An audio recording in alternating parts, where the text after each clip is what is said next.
प्रश्नावली 8 5 कक्षा 11 प्रश्न नंबर 4 है।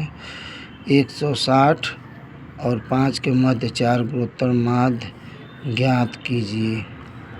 हल तो पहला पद है 160 और लास्ट वाला पद है 5 और इन दोनों के बीच में 4 गुणोत्तर माध्य आपका होगा G1 G2 G3 G4। तो अब आपका हो जाएगा 1 2 3 4 5 6 पद। तो अब लिखेंगे ए आर पर 5 गया यानी छठवां पद बराबर हो गया कितना दिया है 5। तो ए का मान दिया है 108, यहाँ पर लिखेंगे ए बराबर 160। तो 160 ए का मान दिया है, आर पर 5 घात बराबर ए आपका 5 है। तो अब लिखेंगे, अब इससे भाग दे देंगे तो हो जाएगा आपका 5/160, आर पर 5 घात बराबर 5 से भाग देंगे आएगा 32, 1/32 आएगा। तो 32 का खंड करेंगे तो आर पर 5 घात बराबर 1/2 पर 5 घात। तो आर पर 5 घात है और इस पर भी 5 घात, तो घात समान है तो आधार की तुलना करने पर तो आर बराबर आपका हो जाएगा 1/2।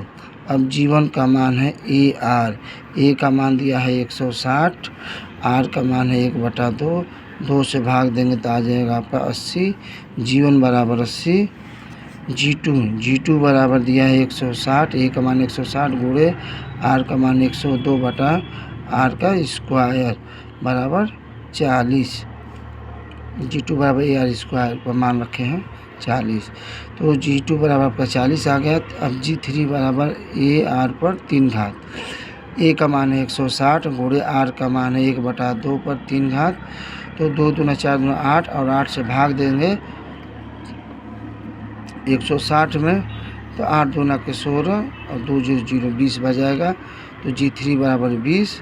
अब G4 बराबर दिया है 160, ए का मान 160, ए आर पर 4 घात होगा तो ए का मान है 160 गुणे आर का मान है 1/2, 2 पर 4 घात। तब आपका हो जाएगा 2 दूना 4 दूना 8 दूना का 16 और 16 से भाग देंगे तो 10 आएगा। तो G4 बराबर 10। अब G1 G2 G3 G4 का मान रखेंगे। G1 का मान आया है 80, G2 का मान आया है 40 और G3 का मान आया है 20 और G4 का मान आया है 10। उत्तर।